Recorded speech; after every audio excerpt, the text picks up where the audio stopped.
selalu merasa salah, selalu merasa kurang, selalu merasa tidak cukup baik, tidak cukup sukses, tidak cukup pintar, tidak cukup berharga. Kamu menyimpannya setiap hari, dan tubuhmu merekamnya setiap detik. Kamu pikir kamu sedang berjuang untuk hidup yang lebih baik, tapi jantungmu diam-diam menanggung semua tekanan yang kamu ciptakan sendiri.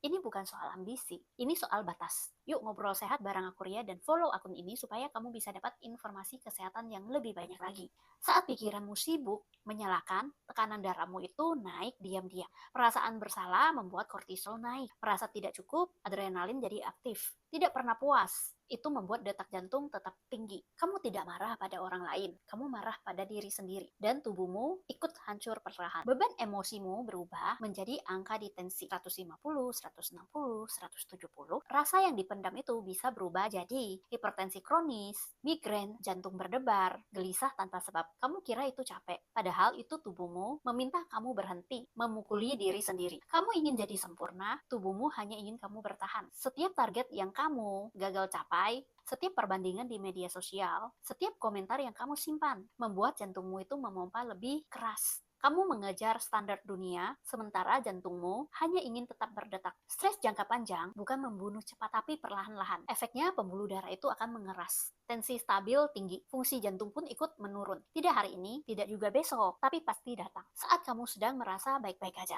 Kamu berusaha menjadi kuat, tapi lupa bahwa tubuhmu itu rapuh. Rasa bersalah mengaktifkan mode darurat setiap hari. Dan tubuhmu itu tidak diciptakan untuk hidup dalam alarm terus. Apapun yang kamu simpan di hati, jantungmu juga ikut memikulnya. Semua orang bisa salah, tapi tekanan darahmu tidak bisa diajak kompromi. Kamu boleh kecewa, kamu boleh gagal, kamu boleh tidak sempurna. Yang tidak boleh adalah memaksa jantung menanggung beban emosimu, memaksa tensi naik setiap hari, memaksa tubuh bekerja tanpa istirahat. Kamu manusia, bukan mesin, dan bahkan mesin pun itu butuh dimatikan. Setiap pikiran negatif menciptakan reaksi fisik, bukan metafora, ini medis. Merasa tidak cukup membuat aktivitas saraf simpatis aktif terus, membuat tensi naik, akhirnya risiko stroke dan serangan jantung. Kadang musuhmu itu bukan orang lain, tapi pikiranmu. Kamu tidak harus menang, kamu hanya harus bernafas. Tarik nafas pelan, lepaskan perlahan-lahan. Kamu tidak harus memenuhi harapan semua orang. Yang kamu lakukan adalah menjaga organ yang membuatmu hidup, yaitu jantungmu. Kamu layak hidup tanpa membenci diri sendiri. Kamu layak istirahat, kamu layak merasa cukup, kamu layak tidak sempurna. Karena jantungmu itu cuma punya satu tujuan, tetap berdetak untukmu. Tolong jangan buat dia bekerja dalam rasa bersalah yang tidak pernah selesai. Memaafkan diri sendiri itu bukanlah suatu kelemahan. Itu cara untuk menyelamatkan hidupmu. Mulai hari ini kurangin kata aku tidak cukup. Belajar menerima proses. Berhenti menyiksa diri dengan standar orang lain. Tenangkan diri sebelum tidur. Rawat jantung, bukan hanya pencapaian. Jika kamu terberkati dengan video ini, ayo ikutan berbagi kebaikan dengan cara like dan share video ini.